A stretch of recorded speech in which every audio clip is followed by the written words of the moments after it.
Hello students, welcome to కథా కోకిల YouTube channel.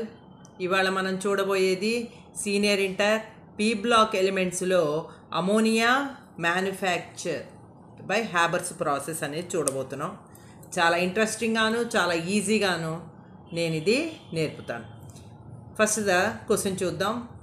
How is ammonia manufactured by Haber's process? ఎట్లా Haber's process ద్వారా ammonia తయారైంది? So formation of ammonia ఎలా జరిగింది? By the direct union of nitrogen and hydrogen in 1:3 ratio.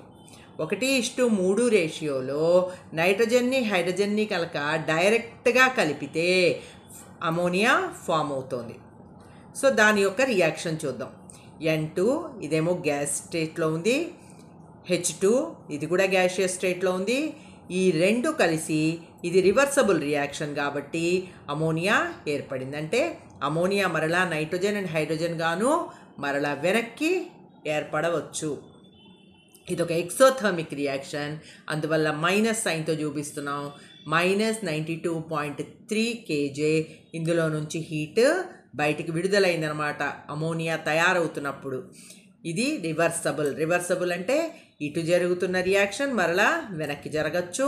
Next exothermic, ఇందులో నుంచి కొంత heat బయటికి రిలీజ్ అయింది అండ్ వాల్యూమ్ డిక్రీజ్ అవుతుంది. నైట్రోజన్ హైడ్రోజన్ కలిస్తే ఇంత కలిసినంత ఇంత బయటికి ఏర్పడక పోవచ్చు, కొంచెం తక్కువగానే ఏర్పడుతుంది. సో ఫార్మేషన్ ఆఫ్ అమోనియా ఎలా? By the direct union of nitrogen hydrogen in 1:3 రేషియోలో జరుగుతుందన్నమాట. దాన్ని మనం ఈ డయాగ్రామ్ ద్వారా బాగా అర్థం చేసుకుందాం. అమోనియా మ్యానుఫ్యాక్చర్ ఎట్లా జరుగుతుంది చూడండి. ఇక్కడ నైట్రోజన్ అండ్ హైడ్రోజన్ ఇందులో నుంచి లోపలికి ప్రవేశిస్తున్నాయి 1:3 రేషియోలో. నైట్రోజన్ 1 హైడ్రోజన్ 3 రేషియోలో లోపలికి ప్రవేశించి కంప్రెసర్లోకి వస్తున్నాయి. నైట్రోజన్ హైడ్రోజన్ ఎందులోకి వస్తున్నాయి? కంప్రెసర్లోకి వస్తున్నాయి. ఇక్కడ హై ప్రెషర్తో ఇక్కడున్న నైట్రోజన్ హైడ్రోజన్ కంప్రెస్ చేయబడుతుంది. ఇదిగోండి పిస్టన్. ఈ పిస్టన్ ద్వారా ఇది కంప్రెస్ చేయబడుతుంది, అంటే ప్రెస్ చేయబడుతుంది. అప్పుడు ఎంత హై ప్రెషర్ దగ్గర? 200 to 300 ATM దగ్గర ఇది హై ప్రెషర్ దగ్గర ఇది కంప్రెస్ చేయబడుతుంది. కంప్రెస్ చేయబడినటువంటి నైట్రోజను హైడ్రోజను తర్వాత క్యాటలిస్ట్ చేంబర్లోకి ప్రవేశిస్తాయి. క్యాటలిస్ట్ చేంబర్లో ఇక్కడ ఐరన్ అనే క్యాటలిస్ట్ ఉంటుంది. MO అనే ప్రమోటర్ ఉంది. ఈ క్యాటలిస్ట్ కానీ ప్రమోటర్ కానీ రియాక్షన్ బాగా స్పీడ్గా జరగడానికి, ఎఫిషియెంట్గా జరగడానికి ఉపయోగపడతాయి. సో MO అనే ప్రమోటరు, ఐరన్ అనే క్యాటలిస్ట్ ఇందులో ఉంటాయి. ఈ క్యాటలిస్ట్ చేంబర్లో 725 నుంచి 775 కెల్విన్ వరకు ఇది లో టెంపరేచర్ దగ్గర ఇది హీట్ చేయబడుతుంది. హీట్ చేయబడితే అమోనియా తయారైంది. అమోనియా తయారై ఇక్కడికి వస్తుంది. ఇందులోకి వచ్చి ఈ ట్యూబ్స్లో నుంచి బయటకు వచ్చేటప్పటికి లిక్విడ్ ఫామ్ అవుతుంది. ఇక్కడేమో గ్యాషియస్గా ఫామ్ అయింది, ఇక్కడికి వచ్చి లిక్విడ్గా ఫామ్ అవుతుంది. ఆ లిక్విఫైడ్ అమోనియా రిసీవర్లో తీసుకోబడుతుంది. ఏదైతే N2H2 నైట్రోజన్గా ఫామ్ అవ్వలేదో అది మరలా వెనక్కి వెళ్ళి మరలా కంప్రెసర్లోకి యాడ్ అవుతుంది. మిగిలిపోయిన అన్రియాక్టెడ్ నైట్రోజన్ అండ్ హైడ్రోజన్ బ్యాక్ వెళ్ళి మరలా కంప్రెసర్లోకి చేరి మళ్ళీ హై ప్రెషర్ దగ్గర, లో టెంపరేచర్ దగ్గర ఇది రియాక్షన్ చెంది అమోనియాని ఏర్పరిచి లిక్విడ్ అమోనియాగా రిసీవర్లోకి చేరుతుంది. So nitrogen plus 3 hydrogen, it is a reversible reaction. 2NH3 ammonia form అయింది. ఇది వచ్చి రివర్సబుల్ రియాక్షన్, ఇది ఎక్సోథర్మిక్ రియాక్షన్. ఇది లీ-చాట్లియర్ ప్రిన్సిపల్ని కూడా ఇది పాటిస్తుంది. మళ్ళీ చూడండి బొమ్మ. నైట్రోజను హైడ్రోజను 2 ట్యూబ్స్లోంచి లోపలికి ప్రవేశిస్తున్నాయి. ఫస్ట్ కంప్రెసర్లోకి వెళ్ళాయి. కంప్రెసర్లో హై ప్రెషర్ అప్లై చేయబడింది. 200 to 300 ATM వరకు అప్లై చేయబడింది. ఆ తర్వాత అది క్యాటలిస్ట్ చేంబర్లోకి వెళ్ళింది. క్యాటలిస్ట్ చేంబర్లో ఐరన్ అనే క్యాటలిస్ట్ ఉంది, MO అనే ప్రమోటర్ ఉంది.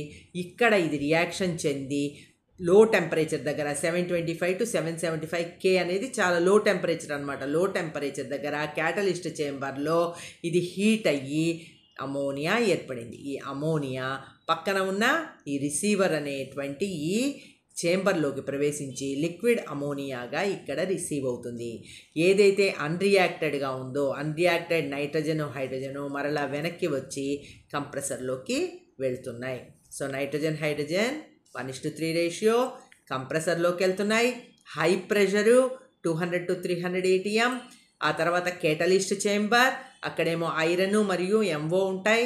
ఆ క్యాటలిస్ట్ చేంబర్లో రియాక్షన్ చెంది అమోనియా పక్కన ఉన్న రిసీవర్లోకి వచ్చి లిక్విడ్ అమోనియాగా ఏర్పడింది. బాగా అర్థమైంది కదా. ఇప్పుడు నెక్స్ట్ మనం ఎక్సోథర్మిక్, రివర్సబుల్ అంటే అర్థం చేసుకున్నాం. ఎక్సోథర్మిక్ అంటే హీట్ బయటకు వస్తుంది, అది కూడా అర్థం చేసుకున్నాం. నెక్స్ట్ అర్థం చేసుకోవాల్సింది లీ చాట్లియర్ ప్రిన్సిపల్ ఈజ్ అప్లికబుల్ అనే మాట. లీ చాట్లియర్ ప్రిన్సిపల్ అనేది అప్లికబుల్. దానికన్నా ముందు దాని ఆప్టిమమ్ కండిషన్స్ చూద్దాం. ఎంత టెంపరేచర్ కావాలి, ఇందాక మనం చూసాం. ఎంత టెంపరేచర్ కావాలి, 725 నుంచి 775 K కావాలి. 775 నుంచి 775 K కావాలి. నెక్స్ట్ హై ప్రెషర్, ఎంత ప్రెషరు, 200 to 300 ATM. ఎంత ప్రెషరు, 200 to 300. సో టెంపరేచర్ ఏమో లో, ప్రెషర్ ఏమో హై. ఏమేమి ఉన్నాయి లోపల, ఏ రెండు పదార్థాలు పంపాం, pure nitrogen, pure hydrogen. Nitrogen మరియు హైడ్రోజన్ని హై కాన్సన్ట్రేషన్లో పంపాం. What is the catalyst used in the catalyst chamber? ఏం వాడాం క్యాటలిస్ట్గా? ఐరన్ వాడాం. What is the promoter? ఏం ప్రమోటర్ని వాడాం?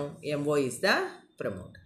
సో ఆప్టిమమ్ కండిషన్స్, క్యాటలిస్ట్ పేరు, ప్రమోటర్ పేరు కూడా చూసాం. ఇప్పుడు లీ చాట్లియర్ ప్రిన్సిపల్ అంటే ఏంటో చూద్దాం. లీ చాట్లియర్ ప్రిన్సిపల్ అంటే ఒక రివర్సబుల్ రియాక్షన్ జరుగుతున్నప్పుడు మనం ఆ కెమికల్ ఈక్విలిబ్రియంని కనుక మనం డిస్టర్బ్ చేస్తే, we disturb the chemical equilibrium. ఇక్కడ ఇది ఒక రియాక్షన్ జరుగుతోంది. ఇప్పుడు ఇది నైట్రోజన్ని ఎక్కువ చేయటం కానీ హైడ్రోజన్ని తక్కువ చేయటం కానీ కాన్సన్ట్రేషన్ని కనుక మనం డిస్టర్బ్ చేస్తే ఆ రివర్సబుల్ రియాక్షన్లో కొంచెం సేపు మనము అనుకున్న విధంగా మనం ఇది చేంజ్ చేసాం కాబట్టి ఈ చేంజ్కి తగ్గట్టు ఇటు కూడా డిస్టర్బెన్సెస్ కనిపిస్తాయి. కానీ రీస్టోర్ ఇట్స్ ఈక్విలిబ్రియం కొంచెం సేపు అయిన తర్వాత అది మరలా తన యథాస్థితిని పొందుతుంది. రీస్టోర్ ఇట్స్ ఈక్విలిబ్రియం, మరలా అది తన యథాస్థితిని పొందుతుంది. మనం కెమికల్ ఈక్విలిబ్రియంని రివర్సబుల్ రియాక్షన్లో డిస్టర్బ్ చేస్తే కొంచెం రెస్పాండ్ అయినట్టే ఉంటుంది, కానీ కొంచెం సేపటికి ఇట్ విల్ రీస్టోర్, మరలా తన యథాప్రకారంగా తన పాత ఈక్విలిబ్రియంని సెట్ చేసుకుంటుంది. ఇట్ ఈస్ అన్ ఎక్సోథర్మిక్ అంటే బయటికి హీట్ రిలీజ్ అయింది. ఎంత హీట్ రిలీజ్ అయింది? -92.3 kJ రిలీజ్ అయింది. సో మనకి ఇందులో ఆప్టిమమ్ టెంపరేచర్ తెలిసింది, తర్వాత రివర్సబుల్ రియాక్షన్ అన్నది తెలిసింది, తర్వాత ప్రాసెస్ కూడా తెలిసింది. What is the process? Process ఏంటి చెప్పండి ఒకసారి. ప్రాసెస్ ఏంటి చెప్పండి. Process is mixture of nitrogen and hydrogen is passed through the compressor. Nitrogen and hydrogen is passed through the compressor at 200 to 300 ATM pressure. Tarvata it is then sent to catalyst chamber. Catalyst chamber at 725 to 775 K varaku. It's a low temperature. In the presence of iron catalyst and MO promoter. And then the liquefied ammonia is collected in receiver. తర్వాత unreacted nitrogen hydrogen sent to pump again, మరలా పంప్కి పంపించి మళ్ళీ కంప్రెసర్లోకి పంపిస్తున్నాం. So this is the process. Process ఏంటి? Nitrogen hydrogen are sent to compressor and then they sent to catalyst chamber and last liquid ammonia is received in receiver. Unreacted nitrogen hydrogen sent to pump. So ఇది ammonia చాలా చాలా important అయిన 8 మార్కుల ప్రశ్న. I hope you understand well. మీకు video నచ్చినట్లయితే share చేయండి, subscribe చేయండి, బెల్ కాయిన్ని క్లిక్ చేయండి, బెల్ గంట కొట్టండి అన్నమాట.